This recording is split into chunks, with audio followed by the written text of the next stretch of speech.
बृहदारण्यक उपनिषद की 22वीं कक्षा। बृहदारण्यक उपनिषद के तृतीय अध्याय को हम देख रहे थे। इसमें राजा जनक की सभा में बड़े यज्ञ के प्रसंग में विभिन्न विद्वान ब्राह्मण उपस्थित हुए हैं और वहां पर अन्य ब्राह्मण याज्ञवल्क्य से भिन्न भिन्न प्रश्न कर रहे हैं, क्योंकि याज्ञवल्क्य ने 1000 गायों को हाँकने के लिए अपने शिष्य को बोल दिया था। तो जो ब्रह्मिष्ठ है, सबसे अधिक जानता है, सबसे अधिक ज्ञानी है, उसको यह अधिकार था। तो चूंकि उसने गायों को ले जाने के लिए कहा, तो बाकी विद्वान याज्ञवल्क्य जी से प्रश्न कर रहे हैं। तो उस प्रसंग में 5 ब्राह्मण हमने देखे थे, अलग अलग विद्वानों ने प्रश्न किए। अब छठा ब्राह्मण प्रारंभ करते हैं। इसमें गार्गी विदुषी थी, उन्होंने याज्ञवल्क्य से प्रश्न किए। तो बृहदारण्यक उपनिषद के तृतीय अध्याय का छठा ब्राह्मण और उसकी पहली कंडिका। अतः हिनम गार्गी वाचक नवी पप्रच्छ याज्ञवल्क्य होवाच। तो गार्गी ने उसका एक नाम आगे दिया, वाचक नवी। वाचक नवी वचकनु की पुत्री गार्गी नाम है। तो उन्होंने याज्ञवल्क्य को कहा, हे याज्ञवल्क्य, प्रश्न कर रही है, यदिदम सर्वम अपसु ओतम च प्रोतम च कस्मिन्नु खलु आपह ओताश्च प्रोताश्च इति। बोले यदिदम सर्वम, ये जो कुछ भी हमें दिखाई दे रहा है, ये अपसु ओतम च प्रोतम च, ये जल में ओतप्रोत है, जल में घुला मिला है। ओत प्रोत का मतलब उसमें घुलना मिलना इस रूप में कहते हैं। और कपड़े में जो ताना बाना होता है, उस तरह से इसको ओत और प्रोत बोलते हैं। तो ताना बाना कपड़े के लंबे भाग वाला जो धागा होता है, लंबाई की तरफ वाला, यंत्र में जो ऊपर से नीचे लगता है, वो तो कहलाता है ताना। और जो दाएं बाएं होता है, जो फिर बाद में चलता रहता है एक एक करके धागा, उसको बाना बोलते हैं। जो लंबा बीम बनाते हैं, अभी हमने फैक्ट्रियां देखी कई यात्रा में, तो जो बीम बनता है लंबा धागा जो गोल होता है, वो तो होता है ताना। और जो शटल होती है, जो इधर उधर आती जाती है, धागा छोड़ती जाती है, बुनती जाती है, ऊपर नीचे होते जाते हैं, बीच में से निकलती जाती है, वो बाना कहते हैं। तो ओत का मतलब वो होता है जो ऊपर से नीचे ताना वाला भाग है, उसको ओत बोलते हैं। और जो बाना है, जो ऊंचा नीचा यूं यूं होता जाता है, ये प्रोत कहलाता है। ओत प्रोत, ओत प्रोत। तो परमात्मा इस संसार में ओत प्रोत है। वैसे तो ताने बाने की दृष्टि से वो तो एक देशी होते हैं, लेकिन इसका मतलब है प्रविष्ट। जैसे कि वस्त्र में इधर और उधर से सब एक दूसरे में यूं यूं प्रविष्ट रहते हैं, गुथे रहते हैं, प्रविष्ट रहते हैं, ऐसे परमात्मा सब जगह विद्यमान रहता है। वो ओतप्रोत के रूप शब्द का प्रयोग किया कि ये जो सब कुछ है संसार में, इसमें ये सारा का सारा अपसु ओतम प्रोतम चाहिए, जल के अंदर प्रविष्ट है। सब कुछ जल के अंदर प्रविष्ट है, जितनी भी चीजें हैं वो जल में प्रविष्ट हैं, ये बात कही। लेकिन ये जल किस में प्रविष्ट है?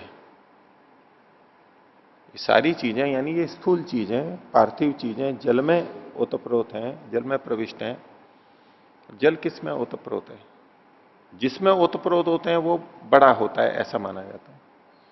उससे बड़ा होता है, उससे व्यापक होता है, उससे सूक्ष्म होता है। व्यापक है, सूक्ष्म है, दूर है, या तो इस तरह से तात्पर्य लिया जाता है। तो इसका उत्तर दिया याज्ञवल्क्य ने, वायु गार्गी थी। ये गार्गी वायु के अंदर। जल किसमें ओतप्रोत है? वायु में ओतप्रोत है। गार्गी ने फिर पूछा, कस्मिन्नु खलु वायु ओतश्च प्रोतश्च इति।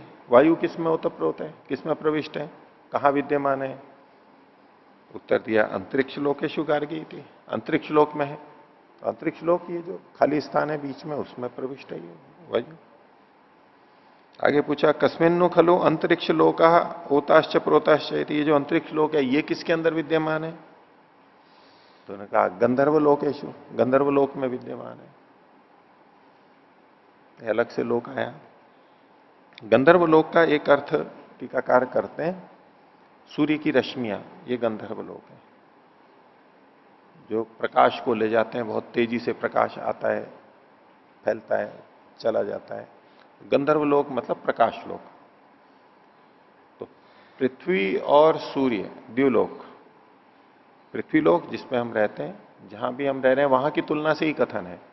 और फिर द्युलोक, प्रकाशमान लोक, उसमें सूर्य आदि रहते हैं। तो पृथ्वी और द्युलोक के बीच के भाग को अंतरिक्ष लोक के रूप में कहा जाता है। तो ये वायु किस में विद्यमान है? तो बोले अंतरिक्ष लोक में। और ये अंतरिक्ष लोक किस में विद्यमान है?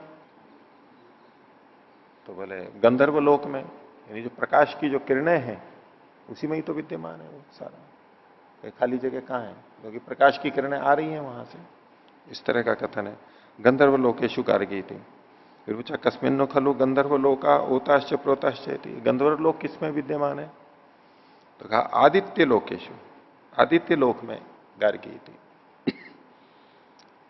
तो ये गंधर्व लोक यानी तो ये प्रकाश की किरणें सूर्य से निकल के आ रही हैं, इस दृष्टि से संगति लगाते हैं। आदित्य लोक में विद्यमान है। आदित्य लोक में ओतप्रोत है। फिर पूछा कस्मिन्नु खलु आदित्य लोका ओताश्च प्रोताश्च। ये आदित्य लोक किसमें ओतप्रोत है, किसमें विद्यमान है? तो कहा चंद्र लोकेशु गार्गी थी, चंद्र लोकों में विद्यमान है। आदित्य लोक किसमें है? चंद्रलोक में विद्यमान है। अब ये चंद्रलोक अलग से देखना पड़ेगा हमें, व्याख्या है शब्द। अब चंद्रमा का मतलब ये हम चंद्रमा लेंगे तो चंद्रमा तो यहां निकट है, पास में है, और सूर्य दूर है, वो इसमें कैसे ओतप्रोत है? तो उसकी कई जने इस तरह भी संगति लगाते हैं व्याख्याकार कि सूर्य से जो किरणें निकलती हैं वो चंद्रमा पर गिरती हैं, चंद्रमा से हमारे पास आती हैं। उस दृष्टि से कुछ संगति लगाने का प्रयास करते हैं। लेकिन फिर भी ये चंद्रलोक क्या है, ये विचारने की बात है। और इसके ऊपर एक टिप्पणी भी मिलती है, जो पूर्व के दार्शनिक हुए हैं, चिंतक हुए हैं, अध्येता हुए हैं, तो समालोचना भी करते ही हैं। तो राहुल संस्कृत्यायन नाम आपने सुना होगा। तो उन्होंने कहीं एक जगह लिखा, उसको किसी और पुस्तक में उद्धृत किया हुआ है, जिसको जहां पर मैंने पढ़ा, उन्होंने उनको उद्धृत किया है। उनकी मूल पुस्तक का पता नहीं, लेकिन उनका उद्धृत किया है कि उनका कहना था कि इस पंक्ति को उद्धृत करते हुए कहा कि प्राचीन लोगों को यह भी नहीं पता था कि सूर्य दूर है और चंद्रमा निकट है, क्योंकि यहां जो एक के बाद एक बातें बताई जा रही हैं वो उससे अधिक व्यापक होना चाहिए, अधिक सूक्ष्म होना चाहिए, अधिक दूर होना चाहिए। अब आदित्य लोक को चंद्रलोक में ओतप्रोत कहा, तो चंद्रलोक तो आदित्य लोक से या तो व्यापक होना चाहिए, या सूक्ष्म होना चाहिए, या दूर होना चाहिए, लेकिन वो कुछ भी नहीं है। उनको ये नहीं पता था कि सूर्य और चंद्रमा में कौन निकट है और कौन दूर है। ऐसी आलोचना इस पंक्ति को लेकर के की गई है, क्योंकि चंद्रमा का मतलब ये दिखने वाला चंद्रमा, पृथ्वी का चंद्रमा, यही अर्थ लिया जाता है। लेकिन ये एक विचारने की बात है, अनुसंधान का विषय है कि यहां चंद्रलोक का मतलब क्या है। क्योंकि जब ये लिखे गए ग्रंथ, और प्राचीन विद्या है ही, उसमें भी बहुत सारा विकास था, तो ऐसी ऐसी मोटी भूल होगी, ये एकदम से कहना दुस्साहस विचारने के लिए कि भाई यहां आखिर इसका क्या तात्पर्य हो सकता है। तो यहां लिखा है आदित्य लोका ओताश्च प्रोताश्च इति, चंद्रलोक में है। किसमें है? तो चंद्रलोकेशु गार्गी थी। फिर पूछा कस्मिन्नु खलु चंद्रलोका ओताश्च प्रोताश्च इति, तो नक्षत्र लोकेशु। तो चंद्रलोक किसमें है? तो नक्षत्र लोकों के अंदर विद्यमान है। तो नक्षत्र तो और भी दूर है, ठीक है, और सब जगह तो संगति लग रही है, तो ये एक जगह नहीं लग रही है बीच में आदित्य और चंद्रमा वाले में। तो आदित्य से भी परे कोई लोक विशेष जिनको कि ये चंद्रलोक नाम से कह रहे हैं, ये वाला चंद्र नहीं, ये वाला चंद्र नहीं। क्योंकि चंद्रलोक, ये अगर इसी चंद्र को कहते तो ये तो एक ही है चंद्रमा। ये कहने का तात्पर्य इनका बहुवचन में है, चंद्रलोका चंद्रलोकेशु, आदित्य लोका आदित्य लोकेशु, तो इसको केवल एक इसी चंद्रमा पे केंद्रित करना वो भाषा की दृष्टि से भी संगत नहीं है। इनका तात्पर्य कुछ और होना चाहिए। बहुवचन के अंदर है ये सारा। पृथ्वी का तो एक ही चंद्रमा है, तो इसका ग्रहण कुछ और होना चाहिए। फिर कहा नक्षत्र लोकेशु गार्गी थी। फिर कहा कस्मिन खलो नक्षत्र लोका होताश्च प्रोताश्च थी। ये चंद्र नक्षत्र लोक किसमें ओतप्रोत है और उससे बड़ी क्या चीज है? तो बोला देवलोकेशु गार्गी थी, देवलोकों में, दिव्य लोकों में। कस्मिन खलु देवलोका होताश्च प्रोताश्च थी। ये देवलोक भी किसमें आश्रित है? तो कहा इंद्रलोकेशु थी। इंद्रलोक में, देवताओं का राजा इंद्र होता है, इंद्र का लोक और भी बड़ा और भी व्यापक। तो ये किस पे आश्रित है? देवलोक किस पे आश्रित है? इंद्रलोक पे आश्रित है, वो उससे भी बड़ा है। फिर पूछा कस्मिन्नो खलु इंद्रलोका होताश्च प्रोताश्च इति। इंद्रलोक किस पे आश्रित है? तो उत्तर दिया याज्ञवल्क्य ने प्रजापति लोकेशु गार गई थी, प्रजापति लोक में। फिर लोकों की एक व्यवस्था कुछ ना कुछ कही जा रही है। अब ये शब्द हमारे लिए बड़े कुछ कुछ परिचित शब्द भी हैं, लेकिन इनके ठीक ठीक तात्पर्य हमारे को उपलब्ध नहीं हो पाते। क्योंकि जो परंपरा लंबे समय से चल रही थी वो बीच में बहुत अधिक विच्छिन्न हो गई, कट छट गई। ग्रंथ बहुत सारे नष्ट हो गए, विद्वान नष्ट हो गए, पठन पाठन की परंपरा नष्ट हो गई, वो श्रृंखला टूट गई। उस टूटी हुई श्रृंखला में उसको जोड़ना केवल शब्दों के आधार पर, शास्त्रों के आधार पर कठिन। उसका वर्तमान में विज्ञान के साथ संबंध करते हुए, यानी वास्तविक जो पृथ्वी आदि जो चीजें हैं उन सबके साथ में जोड़ते हुए इसके साथ क्या संगति है, कोई सूत्र कहीं कहीं से मिले शास्त्रों से, उनको जोड़ने की आवश्यकता है। तो इंद्रलोक किस पे आश्रित है? देखा प्रजापति लोक में। देखा प्रजापति लोक किस पे आश्रित है? अब गार्गी तो पूछती ही जा रही है, पूछती ही जा रही है। जैसे छोटा बच्चा पूछता जाता है, कुछ भी पूछो तो बोले वो कैसे हुआ, वो कैसे हुआ, उसके पीछे पीछे पीछे वो तो पूछता जाएगा सारा। तो प्रजापति लोक किसमें है? तो याज्ञवल्क्य ने कहा ब्रह्मलोकेशु, ब्रह्मलोक में। और यहां तक पहुंचने के बाद जब गार्गी ने कहा कस्मिन खलु ब्रह्मलोका होताश्च प्रोताश्च इति, ब्रह्मलोक किसमें ओतप्रोत है, इससे बड़ा कौन है? तो स होवाच गार्गी मां अति प्राक्षी ही। ये गार्गी अति प्रश्न मत कर। ये प्रश्न की सीमा आ गई है, अब इसके आगे का प्रश्न अति प्रश्न है, इसके आगे कोई प्रश्न नहीं हो सकता। सवाच मां अति प्राक्षीर। तो तेरी मूर्धा, तेरा सिर गिर ना जाए, गिर ना पड़े। मूर्धा जो है वो सिर का, सिर कहते हैं यश का प्रतीक है। यश जो होता है, जैसे कि मुकुट होता है किसी के सिर के ऊपर, शोभित होता है, वो गिर ना जाए। तो तेरी मूर्धा ना गिर जाए। आगे तू बोलेगी तो मूर्धा गिर जाएगी, तेरा यश गिर जाएगा। अनति प्रश्नयाम वही देवताम अति पृच्छसी। ऐसे देवता को जो कि अनति प्रश्न है, जिसके आगे प्रश्न नहीं किया जा सकता, उसके बारे में भी तो प्रश्न पूछ रही है। अब ये देवता शब्द भी साथ में आ गया। ये जो लोक कहे जा रहे हैं, प्रजापति, इंद्रलोक, देवता लोक, इंद्रलोक, प्रजापति लोक, ब्रह्मलोक, तो ये देवताओं के बारे में तो और अधिक प्रश्न मत कर। ब्रह्म आ गया है, ब्रह्म से आगे और कोई नहीं हो सकता। तो अनति प्रश्नयाम वही देवताम अति पृच्छसी। तो जिसके ऊपर कोई प्रश्न नहीं हो सकता, जिसके आगे प्रश्न नहीं हो सकता, ऐसे देवता के विषय में तो पूछ रही है, अति प्रश्न करिए। तो गार्गी मां अति प्राक्षी थी, गार्गी इसके आगे मत पूछ। इति ततोह गार्गी वाचक नवी उपरनामा। तो गार्गी वहां पर चुप हो गई।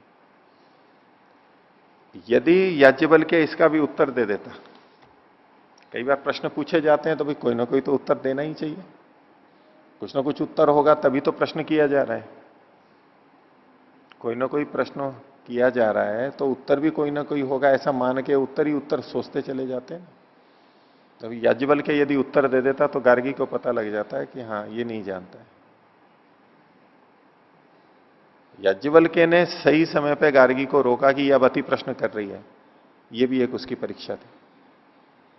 गार्गी भी जानती थी इसके आगे कोई प्रश्न नहीं है, वो केवल जिज्ञासा के लिए नहीं पूछ रही थी, वो तो परीक्षा के लिए पूछ रही थी, परीक्षा कर रही थी वो तो जिसका कोई उत्तर नहीं होता उसका भी कोई उत्तर दे दे तो क्या होगा? अब मान लीजिए पठती है, पठती कैसे बना? कोई भी शब्द ले रहे हो तो बोले भाई किस धातु से बना? बोले पठ धातु से बना। बोले पठ धातु किससे बनी? पठ धातु किससे बनी? तो वो बच्चा हो कोई, वो सोचे कि हाँ, जब और सब चीजें, बोले वाक्य किससे बना? इससे बना, शब्द से बना, इससे बना, तो पठ धातु किससे बनी? तो वो उसमें भी कुछ प कर दे और फिर अ ले आए, ठ प्रत्यय कर ले, कुछ भी, जो भी कुछ करे, ऐसा करके पठ को भी बनाने लगे, तो बोले हाँ ये व्याकरण का विशेष जाता है। तो ये अति प्रश्न हो जाएगा। भाई पठ तो धातु है, बस मूल रूट हो गया वो, तो अब इसका कोई कारण नहीं है, ये किससे बना है, ये अति प्रश्न हो जाएगा। तो याज्ञवल्क्य ने समय पे कह दिया तुम अति प्रश्न मत पूछो। भाई गार्गी कोई पूछने के लिए थोड़ा ना पूछ रही थी केवल, और परीक्षा भी साथ में चल रही थी। ये अति प्रश्न है। तो ऐसा ही परमात्मा से संबंधित विषयों के अंदर जाना जाता है।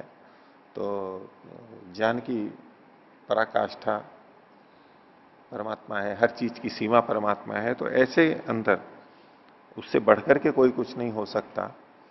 तो वहां भी कोई प्रश्न करे, इसको किसने बनाया? उसने बनाया। इसको किसने बनाया? उसने बनाया। इसको किसने बनाया? परमात्मा ने बनाया। परमात्मा को किसने बनाया?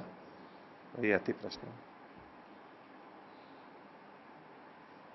इससे बड़ा कौन है? ये है। इससे बड़ा कौन है? ये है। करते जाओ, परमाणु से बड़ा राई है, आंवला है, कद्दू है, पर्वत है, पृथ्वी है, सूर्य है, और ऐसे बड़े बड़े बड़े बड़े बड़े करते जाओ। फिर कहा परमात्मा। परमात्मा से बड़ा कौन है?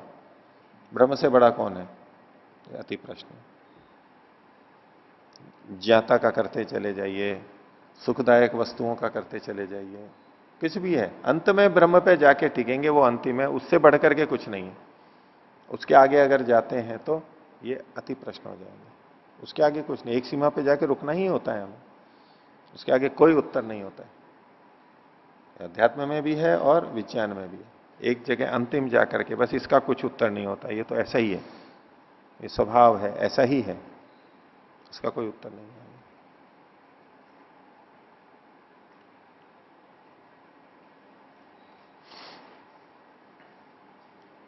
तो गार्गी चुप हो गई, गार्गी वाचक ने भी। ये छठा ब्राह्मण समाप्त हुआ। सातवां ब्राह्मण। तो अगले ब्राह्मण ने, एक ने और पूछा, उद्दालक उनका नाम था।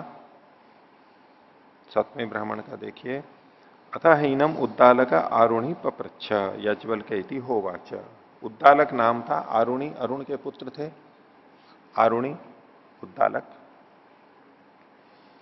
तो उन्होंने एक कथा शुरू की कि मद्रेशु अवसाम, हम कुछ समय पहले मध्य प्रदेश में रहते थे, गए थे, यानी विचरण कर रहे थे, रहे थे। तो पतंचल से काप्य से गृहेशु यज्ञम अधियाना, पतंचल नाम का व्यक्ति, पतंचल काप्य के घर में यज्ञ को अध्ययन करते हुए, यज्ञ के बारे में पढ़ते हुए हम, तो काप्य तो कपि गोत्र के थे, पतंचल नाम था उनके, यहां पर हम यज्ञ आदि की विद्या सीखते हुए रह रहे थे, पढ़ रहे थे वहां पर। तस्य आसित भार्या गंधर्व गृहिता, उसकी एक पत्नी थी, वो गंधर्व से गृहित थी, गंधर्व से प्रभावित थी। तो गंधर्व ज्ञान कुशलता कौशल में प्रसिद्ध रहते हैं, तो उनसे प्रभावित रही होगी, उनसे कुछ सीखती होगी। तो वो भी वहां पर थे। तो तम अपृच्छाम को असी थी, हमने उनसे पूछा गंधर्व से कि तुम कौन हो, क्या नाम है तुम्हारा? तो सो अब्रवीत कबंधा आथर्वणाई थी, कबंध उनका नाम था, अथर्वण, अथर्वण गोत्र के, अथर्वण अथर्व वेद के ज्ञाता वो रहे होंगे। एक पीछे भी आया था 795 पृष्ठ पर, ये लगभग ऐसी ही कथा थी, लेकिन वहां पर भी गंधर्व गृहिता थी, लेकिन उसकी दुहिता थी, वो पुत्री थी।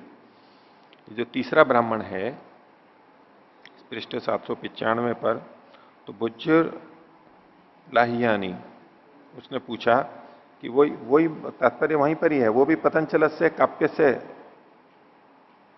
और उसकी एक दुहिता थी जो कि गंधर्व गृहिता थी, उससे हमने पूछा। तो वो व्यक्ति था सुधनवा अंगिरसा, सुधनवा अंगिरस था। तो यह नाम बदले हैं, और वहां दुहिता का नाम था, यहां भार्या का नाम है।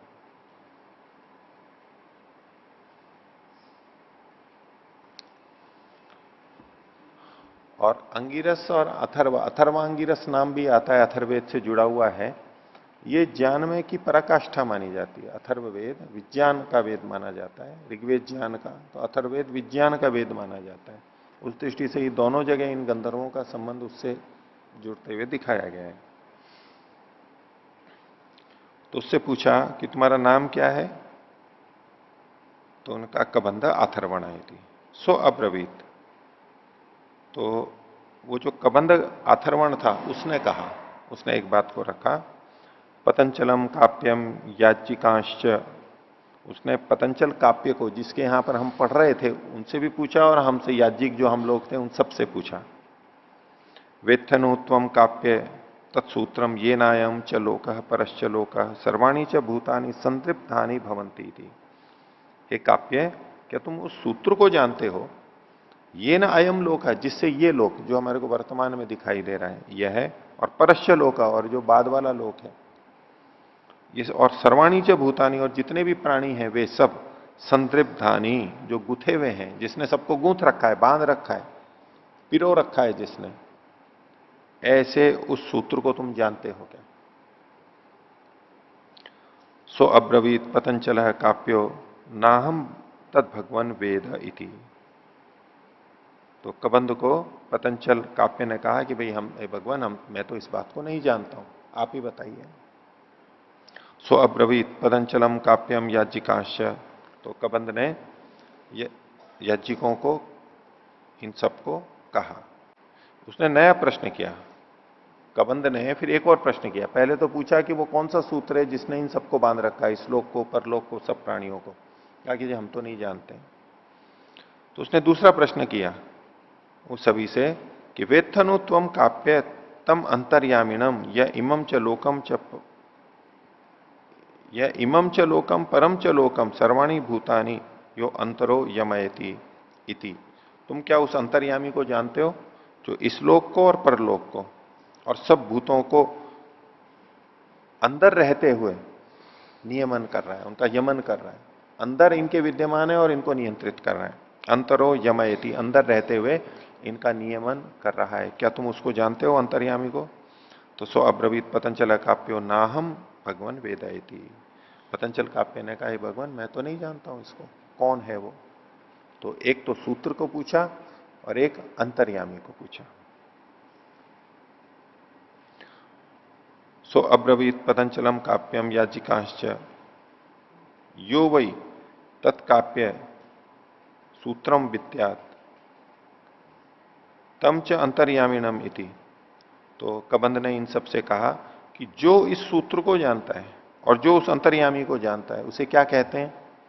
तो बोले स ब्रह्मविद, उसे ब्रह्मविद कहते हैं। उसने ब्रह्म को जान लिया है, तो पूरा जान लिया है उसने, सूत्र को जान लिया और अंतर्यामी को जान लिया, तो उसको ब्रह्मविद कहते हैं। स ब्रह्मविद, स लोकविद, वो समस्त लोक को जानने वाला होता है।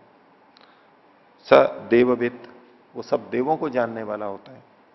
स वेदविद, वो वेद को जानने वाला होता है। स भूतविद, सब भूतों को जानने वाला होता है। स आत्मविद, वो आत्मा को जानने वाला होता है।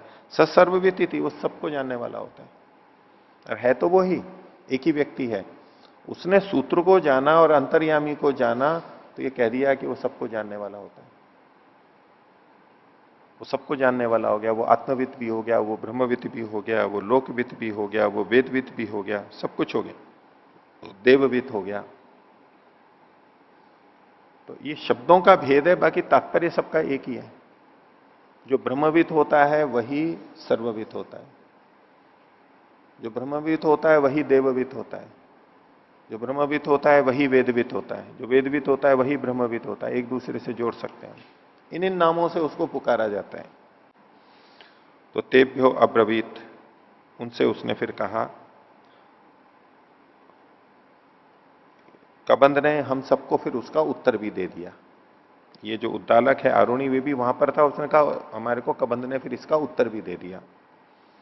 तद अहम वेद, बोले मैं उसको जानता हूं, उस उत्तर को जानता हूं। मैं ऐसे ही प्रश्न नहीं कर रहा हूं, उस उत्तर को जानता हूं। अब मैं तुम्हारे से पूछ रहा हूं, तच्चेत तम याज्ञवल्क्य सूत्रम अविद्वांस, यदि तू उस सूत्र को नहीं जानने वाला है तो तम च अंतर्यामिणम, और उस अंतर्यामी को अगर नहीं जानने वाला है तो ब्रह्म गवी उदचसे मूर्धा ते विपतिष्यति इति। और यदि तू इन ब्रह्म गवी को, ब्राह्मणों के लिए दी गई गायों को ले जाता है, इन 1000 गायों को, तो तेरा सिर गिर जाएगा, तेरा अपयश हो जाएगा। सिर गिरने का मतलब है अपयश होना। जैसे हम सामान्यतः कहते हैं उसका सिर नीचा हो गया, सिर, नाक कट गई, हाँ, नाक कटने में भी बोलते हैं सिर की दृष्टि से, मूर्धा शब्द के लिए उसका सिर सिर गिर गया, मूर्धा गिर गई, सिर नीचा हो गया। तो वैसे भी सिर झुक जाता है, दिखने में भी भाई हम सिर नीचा कर लेते हैं, लेकिन उसका मतलब अपयश से है, अपयश हो जाता है, ऐसा ही यहां पर होगा। आगे तो वेद वा अहम गौतम तत्सूत्रम तम च अंतर्यामिणम इति। तो याज्ञवल्क्य ने कहा कि हे गौतम, ये गौतम उद्दालक को कहा गया है, गौतम गोत्र रहा होगा, तो गौतम, हे उद्दालक, गौतम गोत्री, मैं उस सूत्र को और उस अंतर्यामी को जानता हूं। तो उद्दालक ने कहा योवा इदम कश्चित ब्रूयात वेद वेद इति। योवा इदम, योवा कश्चित इदम ब्रूयात, जो कोई भी इसको बोल देता है मैं उसको जानता हूं, मैं उसको जानता हूं, ये तो बोलने को तो कोई भी बोल देता है। जैसे याज्ञवल्क्य ने कहा कि हां मैं उस सूत्र को और अंतर्यामी को जानता हूं, तो उद्दालक ने उसको एक तरह से कहा ये तो कोई भी बोल देता है कि मैं उसको जानता हूं।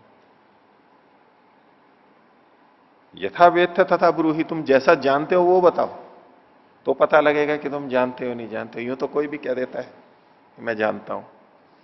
आपको वेद को जानते हैं बोले, बहुत लोग कह देते हैं वेद को जानते हैं, अब कितना जानते हैं तो आगे की बात है। व्याकरण को जानते हैं, कितना जानते हैं तो आगे की बात है। दर्शन को जानते हैं, बोले ईश्वर को जानते हैं, और कितने लोग कह देंगे कि हाँ ईश्वर को जानते हैं। और कितना जानते हैं, बोले यूं तो कोई भी बोल देता है ईश्वर को जानता हूं। आत्मा को जानते हैं, हाँ जानता हूं। क्या जानते हो वो बोल के बताओ, तो पता लगेगा कि कितना जानते हो या वास्तव में ठीक जानते हो या नहीं जानते हो। तो यथा वेत्थ तथा ब्रूहि, जैसा तुम जानते हो वैसा बताओ। तो याज्ञवल्क्य ने उत्तर दिया कि वो सूत्र क्या है। सहोवाच, अगली कंडिका देखिए दूसरी, सहोवाच वायुर्वई गौतम तत्सूत्रम। ये जो सूत्र है जिसने सबको, इस लोक को, परलोक को, सब प्राणियों को बांध रखा है, गूंथ रखा है, वो ये वायु सूत्र है। वायु के द्वारा ये सारे के सारे बंधे हुए। अब ये वायु भी विशेष अर्थ में प्रयोग होगा। एक होता है कि ये वायु जो हमारे को दिख रही है, ठीक है, इसको भी एक जगह पे हम घटा सकते हैं, लेकिन कुछ और भी इसका विशेष अर्थ हो सकता है। तो स होवाच वायुर्वई गौतम तत्सूत्रम, ये वायु ही वो सूत्र है जिसने इन सबको बांध रखा है। तो आगे जो चर्चा है वो प्राणियों को लेते हुए, लोक और प्राणियों को लेते हुए इसी वायु के संबंध में कही गई प्रतीत होती है। वायुना वही गौतम सूत्रेण अयम च लोक परश्च लोक सर्वाणी च भूतानि संतृप्तानि भवंती। ये लोक और परलोक और सारे भूत इसी से बंधे हुए हैं, इसी वायु से। तो ठीक है, वायु के बिना तो किसी का जीवन चल नहीं सकता है, सभी वायु से बंधे हुए हैं। हमारा ये जीवन भी वायु से बंधा हुआ है और अगला जीवन भी हमारा वायु से बंधा हुआ है। आजकल वैज्ञानिक भी जब अन्य जीवों की खोज करते हैं अन्य लोकों पे, ग्रहों पे, तो क्या चीज देखते हैं, वायुमंडल है या नहीं है। ऑक्सीजन चाहिए जीवों के लिए, तो ऑक्सीजन वायु चाहिए। और दूसरी दृष्टि से देखते हैं कि पानी है या नहीं वहां पर। ये दो चीजें मुख्य देखते हैं, ये रही है तो और चीजों की संभावना हो सकती है, नहीं तो नहीं। और जल भी है तो जल में भी ऑक्सीजन और हाइड्रोजन उसी के मेल से वो बनता है, तो वो वहां विद्यमान है। उसकी उपस्थिति हो तो वायु की उपस्थिति स्वीकार कर ली जाती है, भाई कैसी भी तरह विघटित होकर मिलेगी, बदल गई है जैसी भी है। तो वायु वो सूत्र है जिससे ये लोक और परलोक, दूसरे भी लोक हैं, वो सब बंधे हुए हैं और सभी प्राणी बंधे हुए हैं। इसके बिना ये जीवन नहीं चल सकता है, ये वायु है। इसको सूत्र शब्द से कहा। एक आपने सुना होगा सूत्रात्मा वायु, सूत्र शब्द आया यहां पर, वायु भी आया, सूत्रात्मा वायु महर्षि दयानंद ने लिखा है, सूत्रात्मा वायु। तो बोले ये वायु है, इसका अब हेतु बता रहे हैं समझाने के लिए। तस्माद वही गौतम पुरुषम प्रेतम आहुर व्यसंसृशत अस्य अंगानी। बोले जो पुरुष मर जाता है, प्रेत हो जाता है, चला जाता है यहां से, तो कहते हैं कि इसके अंग जो है वो ढीले पड़ गए। मरने के बाद में जीर्ण शीर्ण होने लगता है, गलने लगता है। बोले क्यों होने लगता है, बोले वायु ने इसको बांध रखा था, जब तक इसमें वायु का संचरण हो रहा था तब तक ये जीवित था, ठीक था, बंधा हुआ था। अब ये गलना शुरू हो जाएगा, गलना सड़ना शुरू हो जाएगा। तो वायु ने इनको बांध रखा था, और वायु की क्रिया नहीं हो रही है, यानी श्वसन क्रिया नहीं हो रही है, रक्त संचरण नहीं हो रहा है, कोशिकाओं तक वायु नहीं पहुंच रही है, तो वो तो शिथिल होकर नष्ट हो जाएंगी, मर जाएंगी। तो वायु ने इनको बांध रखा है। वायु ना ही गौतम सूत्रेण संतृप्तानि भवंती, वायु के द्वारा ही ये सब गुथे हुए हैं, बंधे हुए हैं। इति एवं एव एतत्, तो उद्दालक ने कहा हाँ ठीक है, ये ऐसा ही है। उद्दालक को वहां भी कबंध ने बताया था, उसने जान रखा था, तो इसमें कह रहा है कि हाँ ठीक है, ये ऐसा ही है, स्वीकार कर लिया कि आपने ठीक उत्तर दिया है।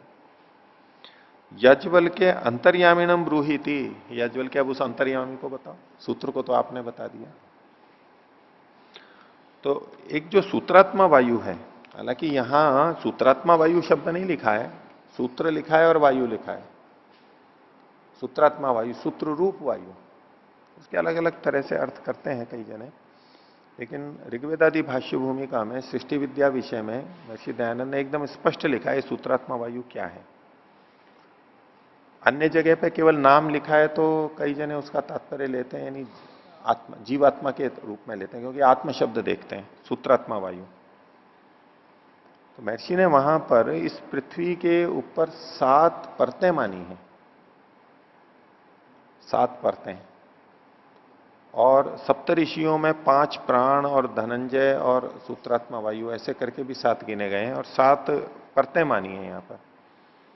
तो उसमें जो 7वीं परत है अंतिम, उसको सूत्रात्मा वायु का है, उससे पहले वाले को धनंजय वायु का है। परतें हैं पृथ्वी के ऊपर, जैसे वायुमंडल की परतें आजकल भी कई परतें मानते हैं, वो आजकल अलग ढंग से व्याख्या करते हैं उसकी, लेकिन परतें तो मानते हैं।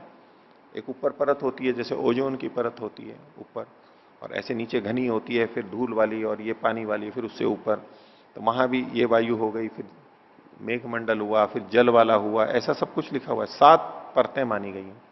तो उसमें जो अंतिम परत है सबसे ऊपर वाली, बड़ा घेरा जिसका है सबसे, उसको सूत्रात्मा वायु नाम से कहा गया। अब उसकी इससे क्या संगति कितनी लग सकती है तो विचारणीय है, कि यहां जो वायु जिसको सूत्र रूप में कहा गया है, सबका सूत्र रूप में है, वही सूत्रात्मा वायु से संकेत है, तालमेल बनता है नहीं बनता है। तो कब आगे फिर पूछा उद्दालक ने कि उस अंतर्यामी के बारे में बताओ, क्या जानते हो। तो याज्वल के बोलते हैं, तीसरी कंडिका, यह पृथिव्याम तिष्ठन पृथिव्या अंतरो, जो पृथ्वी के अंदर रहता हुआ, पृथ्वी के अंदर विद्यमान रहता हुआ, पृथ्वी में रहता हुआ, और पृथ्वी से अलग भी है, पृथिव्या अंतर है, उससे भिन्न भी है, उसके अंदर भी रहता है लेकिन फिर भी उससे भिन्न है। यम पृथ्वी न वेद है, और जिसको पृथ्वी नहीं जानती है, ये मेरे अंदर रह रहा है, वो तो जानता है पृथ्वी को, लेकिन पृथ्वी उसको नहीं जानती है। जिससे पृथ्वी शरीरम, ये पृथ्वी जिसका शरीर है, स्थूल चीज है, उससे उसमें उसके रहने का स्थान जैसा है। यह पृथ्वी में अंतरो यमयति, जो पृथ्वी को उसके अंदर रहता हुआ नियमन करता है, अंदर रहता हुआ संचालित करता है। एशते आत्मा अंतर्यामी अमृता, ये वो तेरी आत्मा है अंतर्यामी, जिसको तू पूछ रहा था कि अंतर्यामी कौन है, तो ये वो तेरी आत्मा है अंतर्यामीनम। तो अंतर्यामी एशते आत्मा अंतर्यामी अमृता, पीछे भी आया था इस प्रसंग में थोड़ा पहले, जिसमें कहा था ये वो तेरी आत्मा है, एशते आत्मा अंतर्यामी अमृता, वह जीवात्मा परक अर्थ था। अब यहां जो है एशते आत्मा अंतर्यामी अमृता, इसके ऊपर विचार करते हैं, तो कहें कि जो पृथ्वी के अंदर है, जो पृथ्वी का नियमन कर रहा है अंदर से, पृथ्वी जिसको नहीं जानती है, पृथ्वी जिसका शरीर है, ऐसी वो कौन सी आत्मा हो सकती है। तो परमात्मा ही हो सकता है, ब्रह्म ही हो सकता है, जीवात्मा तो नहीं हो सकती।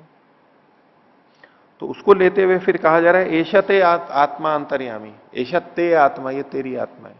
किसको कह रहे हैं, यज्वल के उत्तर दे रहा है उद्दालक को। उद्दालक एक शरीरधारी व्यक्ति है, मनुष्य है, ये तेरी आत्मा है। तो इसको उस तरह भी फिर लोग अर्थ लेते हैं कि जो तेरी आत्मा है, ये तेरे अंदर जो आत्मा है, वही ये परमात्मा है, वही ब्रह्म है, वही पृथ्वी में विद्यमान है। क्योंकि जिसको कह रहे हैं ये तेरी आत्मा है, ये तेरी आत्मा है, यानी आत्मा और आत्मा सो परमात्मा, ऐसे करके भी कुछ लोग संगति लगाते हैं इसकी। लेकिन आत्मा का जब हमारे को पृथक वर्णन मिलता है एक देशी के रूप में, और यहां पर लक्षण जो दिख रहे हैं वो परमात्मा परक अर्थ लग रहे हैं। तो इस पंक्ति का अर्थ क्या है? एशते आत्मा अंतर्यामी, ये है तेरी आत्मा। तेरी आत्मा का मतलब अंतर्यामी। जो अंतर्यामी का तूने पूछा था कि ये अंतर्यामी कौन है, अंदर रहते हुए कौन नियमन का, ये आत्मा वो तेरा अंतर्यामी है जो कि अमृत है। तो ये तेरी आत्मा का मतलब तू आत्मा, ये तात्पर्य नहीं है। जैसे कि कोई व्यक्ति कहे किसी चीज के बारे में, उसको कोई विशेष यंत्र हो, बड़ी लगन लगी हुई हो, बोले मेरे को ये यंत्र चाहिए, ये मोबाइल चाहिए, ये कंप्यूटर चाहिए, तो उसके लिए ला करके ये रहा तेरा वो कंप्यूटर, ये रहा वो तेरा मोबाइल, ऐसे जो बोलते हैं। कोई खाने का पदार्थ हो, बहुत उत्सुकता कर रहा हो कि ये मांगो, ये हो, ये होना चाहिए, बार बार बार बार बार, ये ले तेरे, ये मिठाई, ये ले तेरी साइकिल, ये जो बोल देते हैं हम ऐसे।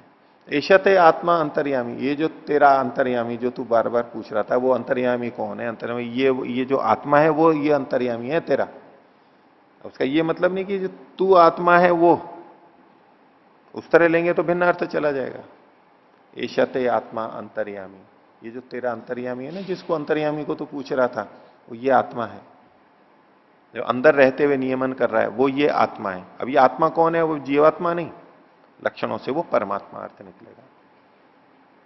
ऐशते आत्मा अगर सीधा सीधा यूं अर्थ ले लेते हैं हम, ये तेरा आत्मा यानी ये तेरे शरीर में जो विद्यमान, यानी तू जो आत्मा है, ऐसा करेंगे तो जीवात्मा परमात्मा का अभेद वाला अर्थ जो निकालते हैं वो गलत अर्थ चला जाएगा। पूछा तो था अंतर्यामी के बारे में, जैसे कहा ऐशते अंतर्यामी आत्मा अमृता, ये जो तेरा अंतर्यामी है जो तू पूछ रहा है वो ये आत्मा है। कौन सा? ये अमृत है। अब आत्मा का मतलब दोनों लिया जाता है, जीवात्मा परमात्मा, पर जो हमारे को लक्षण दिखाई दे रहे हैं उससे पता लगता है कि ये परमात्मा के बारे में कहा जा रहा है। तो ऐशते आत्मा अंतर्यामी अमृता है, यहां भी परमात्मा परक अर्थ इसी तरह लेंगे। तो ये तो इन्होंने पृथ्वी के बारे में यहां पर बताया। बिल्कुल इसी शैली से आगे बहुत सारी चीजों के बारे में बताते जा रहे हैं। मूल उद्देश्य ये कि इन सब के अंदर कौन विद्यमान है, ईश्वर की व्यापकता, ईश्वर सब में ओतप्रोत है, ईश्वर इनके अंदर रहता हुआ नियमन कर रहा है। बस इसी बात को समझाने के लिए अलग अलग नाम लेते हुए इसी शैली से आगे की कंडिकाएं चल रही हैं। चौथी कंडिका में कहते हैं यो अपसुतिष्ठन अद्भ्यो अंतरो, जो जल में रहता हुआ भी जल से पृथक है, भिन्न है। यम आपो न विदु, जिसको जल नहीं जानते हैं। यस्य आपह शरीरम, ये जल जिसका शरीर है।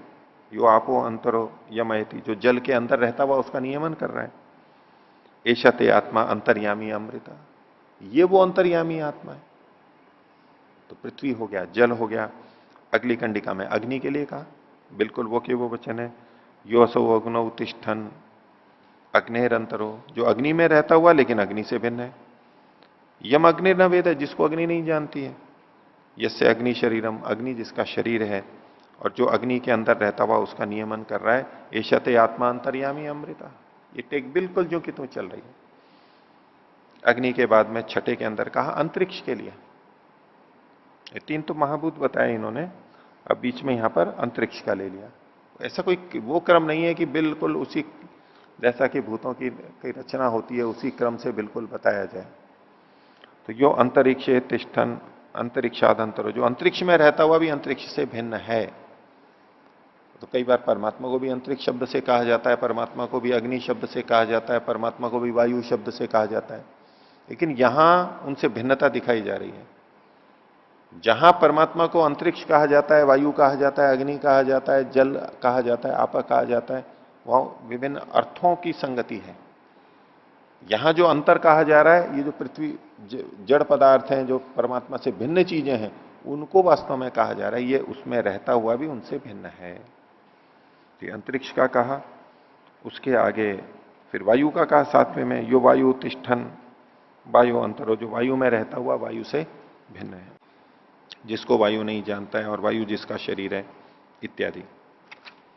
आगे आठवीं कंडिका, यो दुवी तिष्ठन दिवो अंतरो, जो द्युलोक में रहता हुआ उसके अंदर विद्यमान है लेकिन द्युलोक से भिन्न है, उनके अंदर भी कहा जा रहा है, विद्यमान कहा जा रहा है, और उससे भिन्न भी कहा जा रहा है कि भेद बताया जा रहा है। ब्रह्म का, उस आत्मा का, परमात्मा का इन सबसे भेद भी बताया जा रहा है, उससे भिन्न है ये। अंदर है लेकिन उससे भिन्न है। तो व्यापकता भी बताई जा रही है और पृथकत्व भी बताया जा रहा है। इसी तरह नवी कंडिका में कहा, यह आदित्य तिष्ठन आदित्यादंतर, इस आदित्य सूर्य में रहता हुआ भी जो उससे भिन्न है, बाकी सारी चीजें वैसी है। आदित्य को, आदित्य जिसको आदित्य नहीं जानता है, जिसका आदित्य शरीर है, जो आदित्य के अंदर रहते हुए उसका नियमन कर रहा है, ये वो आत्मा अंतर्यामी अमृत है। 10वें में कहा, यो दिक्षु तिष्ठन दिग्भ्यो अंतरो, दिशाओं में रहते हुए जो दिशाओं से भिन्न है, दिशाएं जिसको नहीं जानती है, जो दिशाओं का नियमन करता है, दिशाएं जिसका शरीर है। अगले कंडिका में कहा, यश चंद्र तारके तिष्ठन, जो चंद्रमा और तारों में विद्यमान है, विभिन्न लोकांतर है और उनके अंदर रहता हुआ भी उनसे भिन्न है। चंद्र तार जिसको नहीं जानते हैं और चंद्र तारक जिसके शरीर हैं, जो चंद्र तारों को अंदर रहते हुए नियमन कर रहा है, एशते आत्मा अंतर्यामी अमृता। आगे, यह आकाशीय तिष्ठन आकाशादंतरो, बिल्कुल वैसे की वैसी रचना है, आकाश में रहता हुआ आकाश से जो भिन्न है। 13वां, यस तमसी तिष्ठन तमसो अंतरो, जो अंधकार में रहता हुआ भी अंधकार से भिन्न है। 14वां, यस तेजसी तिष्ठन तेजसो अंतरो, जो तेज में, तेजोगुण प्रकाश में रहता हुआ भी प्रकाश से भिन्न है, अंधकार और प्रकाश भी ले लिए। ये कहते हुए फिर अंत में कहा, इति अधिदैवतम, ये जो सारा वर्णन किया ये देवताओं से संबंधित किया, उनमें रहते हुए उनसे भिन्न है। अथ अधिभूतम, अब अन्य आधिभौतिक अर्थ कर रहे हैं इसी चीज की। अंतर्यामी की आधिदैविक व्याख्या कर दी, अब अंतर्यामी की आधि भौतिक व्याख्या की जा रही है। इति आधिभूतम, अधिभूतम इति अधिभूतम, आधि भौतिक व्याख्या की जा रही है। इति अधिभूतम, प्राणियों के अंदर, तो उसके लिए भी वाक्य रचना बिल्कुल वैसी ही है। यह सर्वेषु भूतेषु तिष्ठन सर्वेभ्यो भूतेभ्यो अंतर, जो सब प्राणियों में रहता हुआ सब प्राणियों से भिन्न है। प्राणी अलग है, ये अलग है। यम सर्वाणी भूतानी न विदुः, और सारे प्राणी जिसको जानते नहीं है, अंदर रहता है लेकिन जानते नहीं है। जिससे सर्वाणी भूतानी शरीरम, ये सारे प्राणी जिसके शरीर हैं। यह सर्वाणी भूतानी अंतरो यमयति, जो इन सब प्राणियों को उनके अंदर रहता हुआ नियमन कर रहा है। एषा ते आत्मा अंतर्यामी अमृत, ये वो अंतर्यामी आत्मा है तेरा जो सबके अंदर है।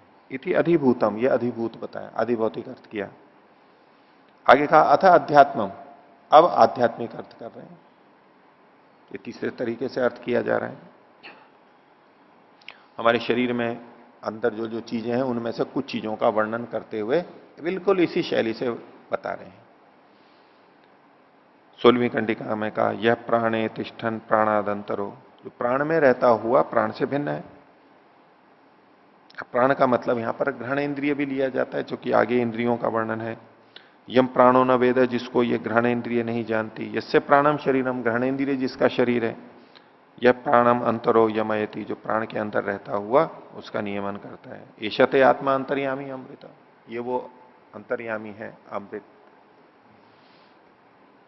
17वीं कंडिका, अब यहां पर उसी शैली से वाणी के अंदर का, वाग इंद्रिय के अंदर, यो वाची तिष्ठन वाचो अंतरो यम वाग न वेद, यस्य वाग शरीरम यो वाचम अंतरो यमयति, एशते आत्मा अंतर्यामी अमृता। 18वें में अब आंखों को ले लिया, चक्षु, यश चक्षुषी तिष्ठन चक्षुषो अंतरो यम चक्षुर्न वेद, यस्य चक्षु शरीरम यश चक्षुरंतरो यमयति, एशते आत्मा अंतर्यामी अमृता। 19वीं कंडिका में श्रोत्र को ले लिया, इस जो श्रोत्र के अंदर रहता हुआ लेकिन श्रोत्र से भिन्न है, ये तेरी आत्मा है।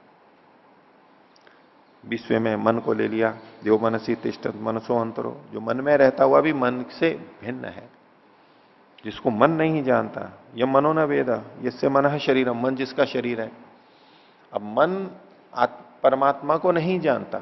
एक दृष्टि से हम देखते हैं कि मन के माध्यम से हम परमात्मा को जानते हैं, बुद्धि से जब हम जान करते हैं, लेकिन वास्तव में वो उसको जानता नहीं है, जड़ है वो। यस्य मन शरीरम यो मनो अंतरो यमयति, लेकिन वो मन का नियमन करता है। एषा ते आत्मा अंतर्यामी अमृत, ये तेरी आत्मा अमृत है, परमात्मा। आगे यस्त्वची तिष्ठ त्वचो अंतरो, जो त्वचा में रहता हुआ भी त्वचा से भिन्न है, बाकी सारी बातें वैसी हैं। 22वीं कंडिका, यो विज्ञाने तिष्ठन विज्ञानाद अंतरो, जो विज्ञान में रहता हुआ भी विज्ञान से भिन्न है। अभी विज्ञान शब्द आया है, पीछे प्राण आदि इंद्रियों का कथन हो गया, मन का भी कथन हो गया, अब यहां पर विज्ञान शब्द ये आया है।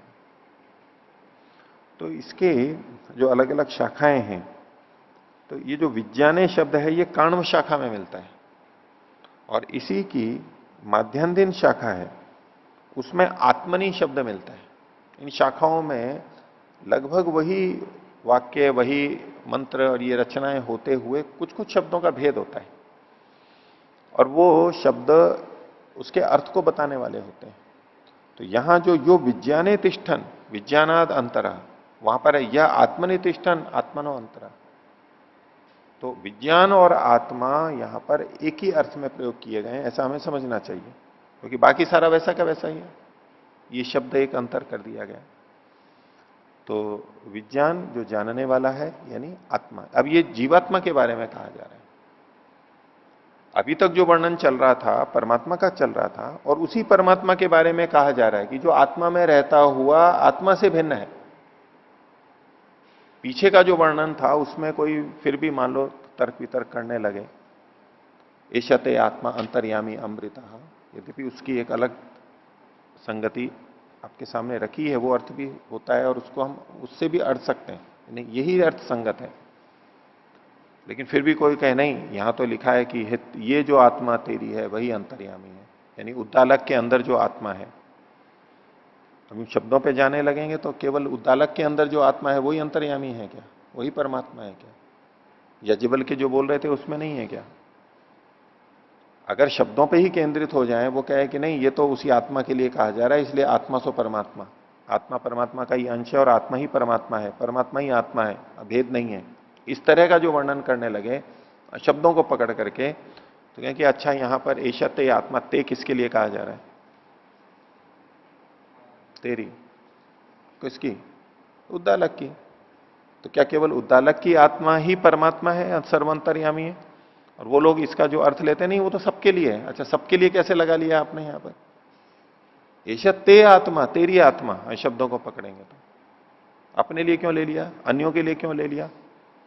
बोले जी भाई एक में घट रहा है तो वो तो सब में भी घटेगा, तो तात्पर्य तो वो भी ले रहे हैं ना, सीधे सीधे वाक्य का अर्थ नहीं घट रहा है वहां पर, क्योंकि वो वाक्य अभिधा में कहा नहीं गया है, उसके तात्पर्य है, लक्षणा के अंदर उसको जाना होगा हमारे को।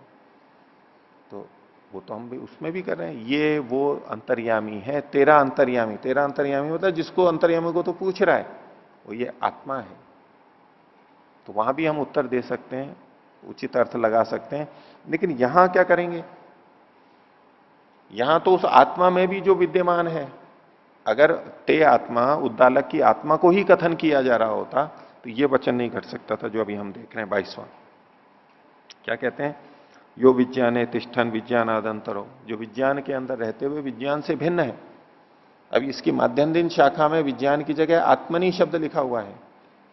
ये आत्मा, जो आत्मा में रहता हुआ आत्मा से भिन्न है। विज्ञान और आत्मा एक ही अर्थ है, यहां पर शाखा भेद से अर्थ का पर्यायवाची शब्दों को रख दिया जाता है, तात्पर्य वही रहता है। तो जो आत्मा में रहता हुआ आत्मा से भिन्न है, इसका मतलब हो गया ना परमात्मा और आत्मा दोनों अलग अलग हैं। यम विज्ञानम न वेद, ये आत्मा जिसको नहीं जानता है, आत्मा के अंदर परमात्मा है लेकिन आत्मा नहीं जानता है ये परमात्मा है। यस्य विज्ञानम शरीरम, ये जो आत्मा है उसका शरीर है, जैसे अन्य चीजों को शरीर बताया, उससे स्थूल चीजों को उसका शरीर बताया, ऐसे बोले ये आत्मा भी उसका शरीर है, ये परमात्मा का शरीर है आत्मा, यानी आत्माओं में परमात्मा भी रहता है। तो यस्य विज्ञानम शरीरम, यो विज्ञानम अंतरो यमयति, जो इन आत्माओं को, विज्ञान को उनके अंदर रहता हुआ नियंत्रित करता है। और कर्मफल प्रदाता है, उनके अंदर से नियंत्रित कर लेता है। उनको जहां उसको ले जाना होता है ले जाता है, जहां जन्म देना होता है वहां जन्म दे सकता है, उनके अंदर रहते हुए नियमन कर लेता है। कई बार जब ये बात आती है कि परमात्मा इन सबको कैसे चला रहा है, लोकांतरों को, जैसे हम किसी गेंद को चलाएं तो बाहर से पकड़ के चलाते हैं, हम उसको गेंद को उछालते हैं, फेंकते हैं, यंत्रों का उपयोग करते हैं बाहर से पकड़ करके। बोले परमात्मा इतने लोकांतरों को बनाएगा चलाएगा तो उसके हाथ कितने बड़े बड़े होंगे, बहुत बड़े होंगे ना, इतनी बड़े बड़े गेंदों को पकड़ने के लिए कितने बड़े हाथ होंगे, उसके उपकरण होंगे, बड़े होंगे, उसका शरीर भी फिर कितना बड़ा होगा। इतना बड़ा है तो दिखना चाहिए। इससे लगता है कि फिर परमात्मा नहीं है, इस निष्कर्ष पे कई जने ले जाते हैं। ये चल रहे हैं तो इनको पकड़ के चला रहा है तो फिर तो कोई बड़ा होना चाहिए, और बड़ा है तो दिखना चाहिए, दिख रहा नहीं है। इससे पता लगा कि अपने आप चल रहे हैं, परमात्मा नहीं चला रहा है। ऐसा कई लोग तर्क कर लेते हैं। तो ये परमात्मा तो इनके अंदर रहता हुआ इनको चला रहा है, उसको बाहर से चलाने की आवश्यकता नहीं है। वो व्यापक है, सबके अंदर है, और अंदर से रहते रहते नियमन कर लेता है, जैसा चाहता है वैसा कर लेता है वो नियमन। तो यस्य विज्ञानम शरीरम, ये आत्मा जिसका शरीर है ऐसा वो परमात्मा है। यो विज्ञानम अंतरो यमयति, जो आत्मा को उसके अंदर रहता हुआ नियमन करता है। एशते आत्मा अंतर्यामी अमृत है, ये वो तेरा अंतर्यामी अमृत है जो तेरे अंदर भी, आत्मा के अंदर भी रहता हुआ कर रहा है, सब आत्माओं के अंदर रहता हुआ उनका नियमन कर रहा है, ऐसा वो है। इसी तरह से आगे अब अंतिम कह रहे हैं, यो रेतसी तिष्ठन रेतसो अंतरो, जो रेत के अंदर, कारण के अंदर रहता हुआ, यम रेतो न वेद, जिसको ये रेत नहीं जानता है, यस्य रेतम शरीरम, रेत जिसका शरीर है, यो रेतो अंतरो यमयति, जो रेत के अंदर रहता हुआ भी उसका नियमन करता है। एशत आत्मा अंतर्यामी अमृत, ये वो तेरा आत्मा है अंतर्यामी अमृत।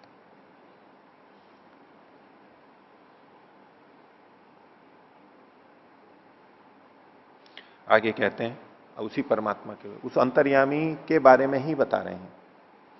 क्या? अदृष्टो दृष्टा, जो देखा नहीं जाता लेकिन देखने वाला है।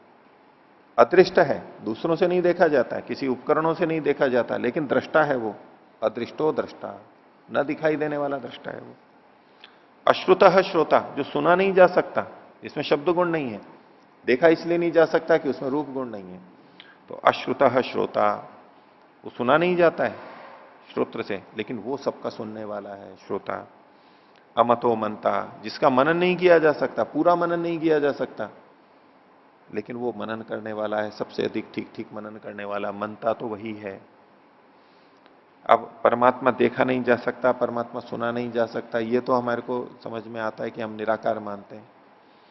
लेकिन जब कहा कि अमनता, जिसका मनन नहीं किया जा सकता, बोले मनन तो किया जा सकता है निराकार। हम चिंतन मनन करते हैं ना, ये देखा नहीं जा सकता, सुना नहीं जा सकता, मनन तो किया जा सकता है। लेकिन यहां कहा अमनो अमतो मनता, जिसका मनन नहीं किया जा सकता, लेकिन वो मनता है, मनन करने वाला है। तो यहां इससे तात्पर्य होगा जिसका पूरी तरह मनन नहीं किया जा सकता।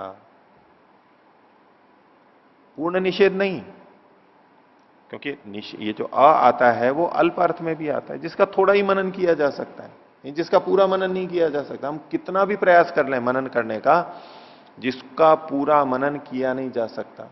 इसलिए तो परमात्मा के गुणों को देख के अनेक बार लगता है कि भाई ये तो हमारी समझ से परे है, हमारी बुद्धि से परे है।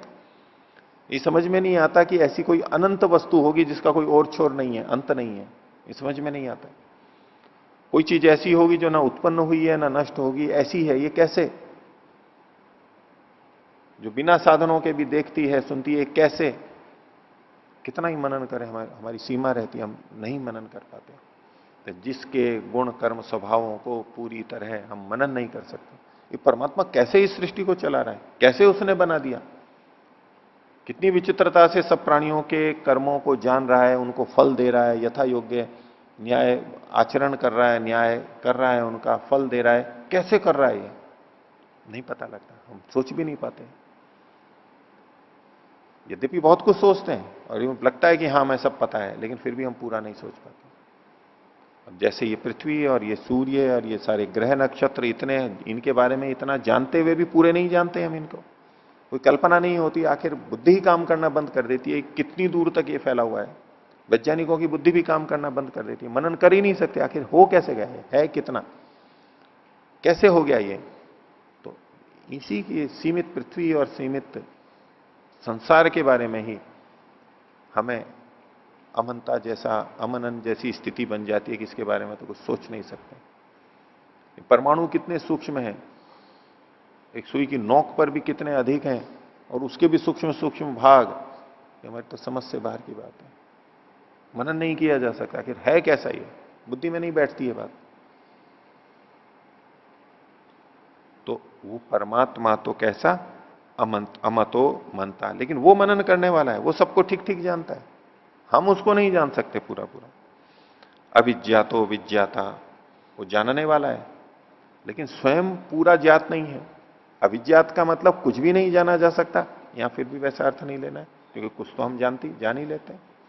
तो अविज्ञातो विज्ञाता, जिसको हम पूरा नहीं जान सकते, कभी नहीं जान सकते पूरा, लेकिन वो सबको जानने वाला है, विज्ञाता है। आगे, न अन्यो अतो अस्ति दृष्टा, उससे भिन्न और कोई दृष्टा नहीं है, वास्तविक दृष्टा, सर्वदृष्टा और कोई है ही नहीं। आत्माएं तो थोड़ा थोड़ा सा जानती है।